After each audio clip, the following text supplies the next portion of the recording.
অনেক দূর বাড়ি। আসলে অনেক দূর বলতে আমি এই মধ্যপুর লোকসভা কেন্দ্রে এসে দেখছি মানে অনেক দূর বাড়ি নয়, আমার মনে হচ্ছে আমি যেন অন্য একটা গ্রহে চলে এসেছি। কেন এই মধ্যপুর লোকসভা কেন্দ্রের যে ভৌগোলিক পরিবেশ, এই ভৌগোলিক পরিবেশে যেভাবে আমরা একটা অব্যবস্থা দেখছি, তো এইটা আমরা মানে স্বাধীনতার পরবর্তী যে আমরা ভারতবর্ষ পেয়েছি এইটা কিন্তু আমার মোটেও মনে হচ্ছে না। আমরা যেন আবার ঠিক সে আদিম যুগে চলে গেছি, কোথায় পৌঁছে গেছে। এই বারুদ্দিন ভাই বলছিলেন বা আমাদের এই প্রধান সাহেব, তাই তো?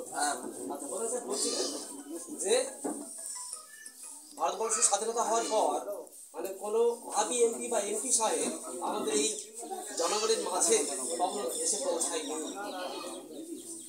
আজকে আমরা দেখতে পাচ্ছি আমাদের হাতের নাগালে আমাদের ভাবি এমপি, যিনি আমাদের হয়ে কথা বলার জন্য দিল্লির দরবারে যাকে আমরা পাঠাতে পারবো, এবং ইনি যে দিল্লির দরবারে যাবেন সেই ক্ষমতা কিন্তু ওনার মধ্যে নেই, ওনার হাতে নেই।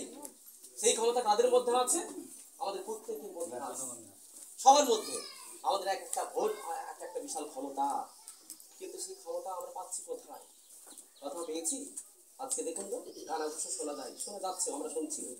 আমরা আজকে গ্রামে গ্রামে ঘুরছি, মানুষের দরজায় দরজায় ঘুরছি, আমরা শুনতে পাচ্ছি যেখানে মানুষ মানে কতগুলো গুন্ডাদের বিরুদ্ধে মানে জোরে কথা বলতে পারে না, ন্যায়ের কথা বলতে পারে না। তাহলে ভারতবর্ষ স্বাধীনতা পেয়ে আমাদের লাভটা কোথায়? আমি যদি আমার কথা আমি নিজের মুখে যদি না বলতে পারি, যেটা সত্যি, যদি সত্যি কথা আমি বলতে না পারি, তাহলে মানুষ হিসেবে আমার জন্ম সার্থকতা কোথায়? এর একটা চূড়ান্ত একটা পরিকল্পনা আছে। ভারতীয় ভাই বলছে না যে আমাদের শিক্ষা ব্যবস্থা কোথায় পৌঁছে দিয়ে গেছে। এই ছোট ছোট আমাদের সন্তানগুলো ভাই বোনেরা আছে সামনে দেখতে পাচ্ছি, এরা সত্যি কি কিছু জানে? কিছু জানে না। কিন্তু দেখুন আমাদের মথুরাপুর লোকসভা কেন্দ্রে যে 7টা বিধানসভা আছে, এই 7টা বিধানসভার মধ্যে আমরা যে একটা কালচার, যে একটা পরিবেশ আমরা তৈরি করে দিয়ে যাচ্ছি, এরপরে পরবর্তীকালে এই ভাই বোনেরা এরা একটা কেমন সমাজ ব্যবস্থা পাবে? এরা দেখতে পাবে যে না, আমাদের যারা পূর্বপুরুষ যারা রয়েছেন বা আমাদের যে বাপ ঠাকুর তারা যারা একটা সমাজ ব্যবস্থা তৈরি করে দিয়ে গেছেন, সেই সমাজ ব্যবস্থা কেমন দেখতে পাবে? সেখানে শুধু সন্ত্রাস আর নিজের পাচ্ছি না।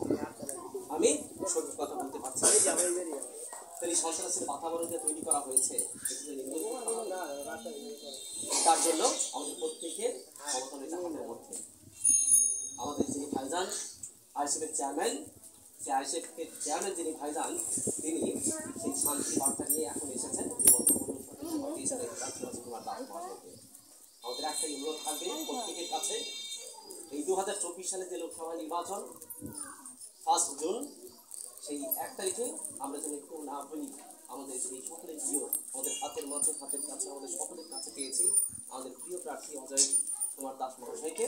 আমরা তাকে যেন আমাদের মূল্যবান ভোট দিয়ে আমরা নির্বাচিত করে দিল্লি দরবারে আমাদের অভাব অভিযোগ, আমাদের দুঃখ কষ্ট সেটা যেন বলতে পারেন উনি সে পার্লামেন্টে দাঁড়িয়ে।